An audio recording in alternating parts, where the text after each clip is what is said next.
Ngayon, again, tignan natin anong pahiwatig nito dito kay Melvin Matibag at the same time sa kanyang asawa or sa kanilang dalawa. So, nang una, nakikita natin, no, or pinapakita dito sa action ni Melvin Matibag, either personal loyalty ito or marital loyalty, sa kanyang asawa or marital loyalty ito between sa kanilang dalawa, mga ka-learners.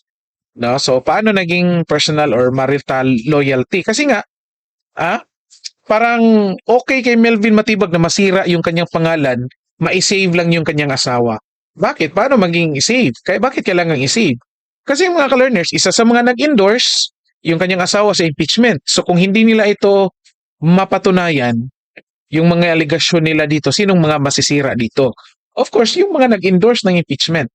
At the same time, aside dyan, may issue ang lahat ng mga nag-endorse dito sa impeachment laban kay VP Sara, may issue related sa DPWH anomalies, mga ka-learners, or sa mga kickbackan ng pera or mga deliveries ng mali-malitang pera. O kung titignan natin, sino dyan ang mga nag-endorse? Most likely, no, nag-fit doon, nagmamatch. Ika nga, kapag mag-matching type tayo, mga nag-endorse ng impeachment at mga listahan ng former bodyguards ni Zaldico. Most likely magmamatch yan. No?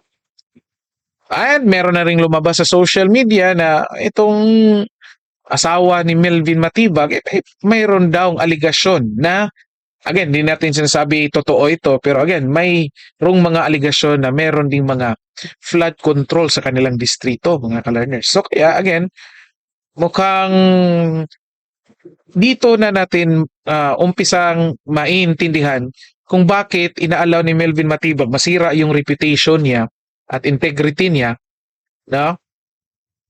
Probably dahil dito personal or marital loyalty. No?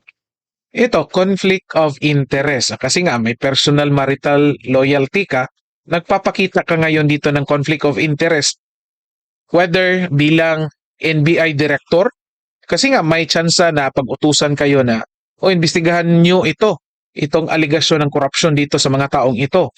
So paano mo ngayon iimbestigahan? Imbestigahan mo asawa mo na posible ikaw rin nakabenepisyo or nag-enjoy sa kung anumang nakuha ng asawa mo kung meron man, mga ka-learners, no? Hindi natin sinasabing merong nakuha, pero of course, kasi nga may aligasyon, simple nag-enjoy din. Hindi naman pwedeng sabihin ng asawa ni Melvin Matibag, sa akin lang ito, kasi sa akin lang binigay. Or NBI director ka, hindi ka pwedeng mag-enjoy nito kasi magka-conflict of interest. Malabo yan.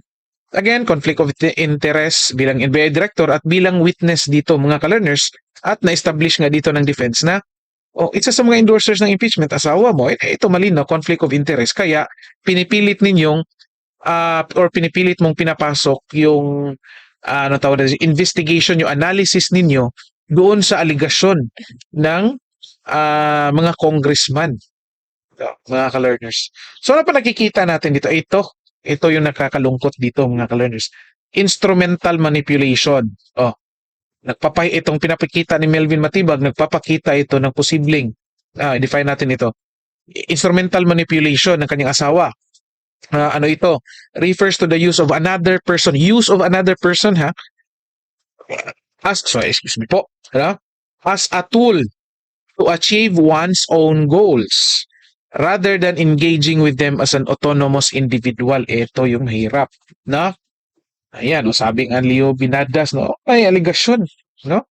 Sibling involved sa anomaly, flood control. No? Ayan. Ang bigat ng definition dito, instrumental manipulation. Parang ito na, ginamit ng asawa ni Melvin Matibag, si Melvin Matibag, as NBI director para dito sa kanilang aligasyon laban kay VP Sara. Well, probably, pwede ring tignan natin na si Melvin Matibag din naman ginamit yung kanyang asawa at ginawang bilang isang congressman para magkaroon ng yan, mga ka-learners, di ba? So, ito nga yung tanong natin. Gamitan nga ba ito? Or talagang loyal lang itong dalawa sa isa't isa? O pwede sabihin natin both na lang. No? Loyal sila sa isa't isa at the same time kaya naggagamitan, mga ka-learners.